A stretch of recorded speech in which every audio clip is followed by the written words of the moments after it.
안녕하세요. 스포츠에라입니다. 사랑하는 구독자 및 처음 보신 분들, 고배당 당첨 인증합니다. 실력으로 보여드렸고 어디 누구보다 정확한 정보와 조합으로 매일 무료로 공유해드렸습니다. 스포츠는 매일 있습니다. 비록 매일 맞춘다고 말씀은 못 드리지만 결국 이번처럼 또 한 번 당첨 나옵니다.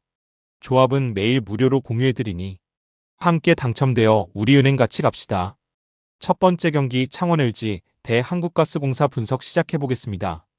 창원 LG는 최근 디비전 승리로 다시 한번 리그 선두의 저력을 보여줬다. 칼 타마요가 공격의 중심에서 득점을 폭발시키며 확실한 1옵션 역할을 수행 중이다. 아셈 마레이는 골밑에서 리바운드와 수비 중심을 잡아주며 공수 밸런스를 완성한다. 유기상과 양준석은 외곽에서 안정적인 볼 운반과 슈팅으로 흐름을 뒷받침한다. 양홍석의 복귀는 로테이션 폭을 넓히며 체력 관리 측면에서도 큰 도움이 된다. EASL 병행 일정 속에서도 경기력 기복이 거의 보이지 않는 점이 인상적이다. 하프코트 세트 완성도가 높아 접전 상황에서도 흔들림이 적다. 홈 경기에서는 수비 집중력이 한층 더 올라가며 흐름을 쉽게 내주지 않는다. 가스공사는 최근 3연패에 빠지며 팀 분위기가 가라앉아 있다. 외국인 선수들의 개인 기량은 분명 경쟁력이 있지만 팀 전환이 매끄럽지 않다. 라거나와 퍼킨스는 골밑에서 버텨주지만 수비 부담이 과도하게 쌓이고 있다. 벨랑겔의 공격 전개는 간헐적으로 위력을 보이나 지속성이 떨어진다. 국내 선수들의 득점 기여도가 낮아 공격 루트가 단조롭다. 경기 중반 이후 수비 집중력이 급격히 떨어지는 장면이 반복된다. 원정 경기에서는 초반 실점 이후 회복이 쉽지 않은 흐름이다. 현재 전력과 흐름 모두 반등 계기를 찾기 어려운 상황이다. 두 팀의 전력 차이가 명확하게 드러나는 매치업이다. LG는 골밑과 외곽 모두에서 안정적인 득점 루트를 보유하고 있다. 가스공사는 수비에서 버티더라도 공격에서 따라가기 쉽지 않다. 홈코트에서 LG가 초반부터 템포를 장악할 가능성이 높다. 경기 후반으로 갈수록 격차가 벌어질 그림이 자연스럽다. 두 번째 경기 한국전력 대 삼성화재 분석 시작해보겠습니다. 한국전력은 최근 패배로 흐름이 다소 꺾인 상태다. 베논이 공격에서 분투하고 있으나 파괴력은 제한적이다. 용병 의존도가 높아 공격이 막히면 대안이 부족하다. 국내 선수들의 기복이 심해 세트 안정성이 떨어진다. 수비 조직력 역시 경기마다 편차가 크게 나타난다. 하프코트 전개가 길어질수록 공격 효율이 감소한다. 홈 경기에서도 확실한 우위를 장담하기 어려운 흐름이다. 전체적으로 반등이 필요한 시점이다. 삼성화재는 10연패에 빠지며 최악의 흐름을 이어가고 있다. 아이가 공격을 책임지고 있지만 지원이 거의 없다. 국내 선수들의 경기력 저하가 장기화되고 있다. 멘탈적으로도 흔들리며 실수가 연쇄로 이어진다. 감독 교체라는 큰 변수가 생기며 분위기 반전 요소는 있다.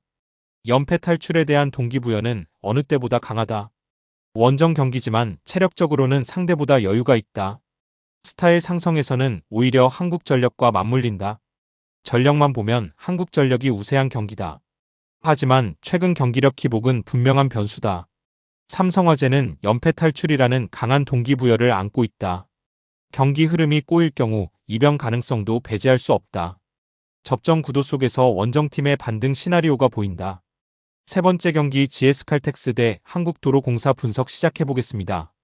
GS칼텍스는 직전 경기에서 연패를 끊으며 분위기를 바꿨다. 실바의 득점력은 여전히 리그 최고 수준이다. 공격 대부분이 실바에게 집중되는 구조는 분명한 약점이다. 국내 선수들의 득점 기여도가 일정하지 않다.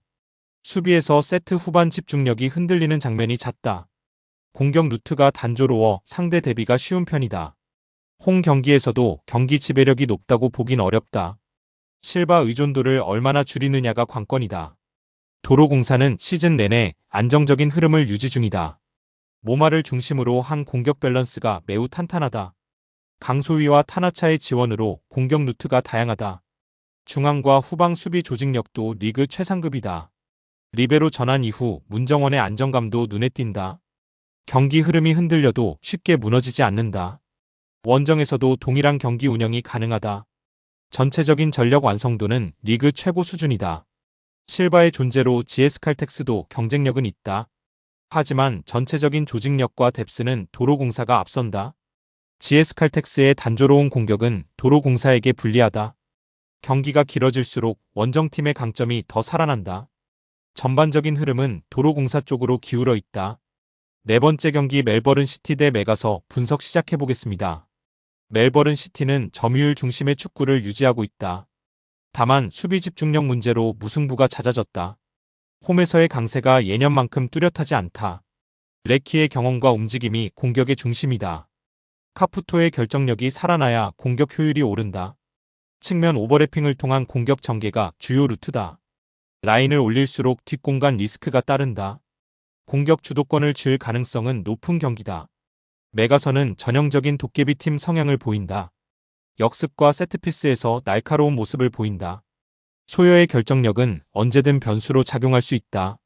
수비 라인을 내리고 실리를 택할 가능성이 크다. 원정에서는 더욱 보수적인 운영을 선호한다. 경기 흐름을 내주더라도 한 방을 노린다. 수비 집중력이 유지될 경우 접전이 된다. 후반 체력 저하가 변수다. 경기 주도권은 멜버른 시티가 쥘 가능성이 크다. 메가서의 역습은 분명 위험 요소다. 하지만 홈팀의 공격력과 점유율이 이를 상쇄할 수 있다. 두 팀 모두 득점 가능성은 충분하다. 결국 홈팀이 근소하게 앞설 그림이다. 다섯 번째 경기 콩고 대 베냉 분석 시작해 보겠습니다. 콩고는 피지컬과 활동량을 앞세운 축구를 구사한다. 경기 초반부터 강한 몸싸움으로 흐름을 가져가려 한다. 롱볼과 측면 크로스 활용 빈도가 높다. 개인 기량은 아프리카 중위권 이상이다. 공격 전개는 다소 투박한 편이다. 경기를 주도하더라도 마무리에서 기복이 있다. 수비 전환 속도는 준수하다. 홈에서 템포를 높이려 할 것이다. 베냉은 조직력 중심의 실리 축구가 강점이다. 수비 라인을 낮추고 공간을 내주지 않는다. 무니에의 제공권과 결정력은 핵심 무기다. 중원에서 빠른 전환으로 역습을 노린다. 공격 기회 수는 많지 않다. 하지만 한 번의 찬스를 놓치지 않는다. 수비 집중력이 매우 안정적이다. 원정에서도 동일한 전술을 유지한다. 콩고가 경기 주도권을 쥘 가능성이 크다. 하지만 베냉의 수비 조직력은 쉽게 무너지지 않는다. 득점 기회 자체가 많지 않은 흐름이 예상된다. 콩고의 정배당 메리트는 낮다. 무승부 가능성이 충분한 경기다.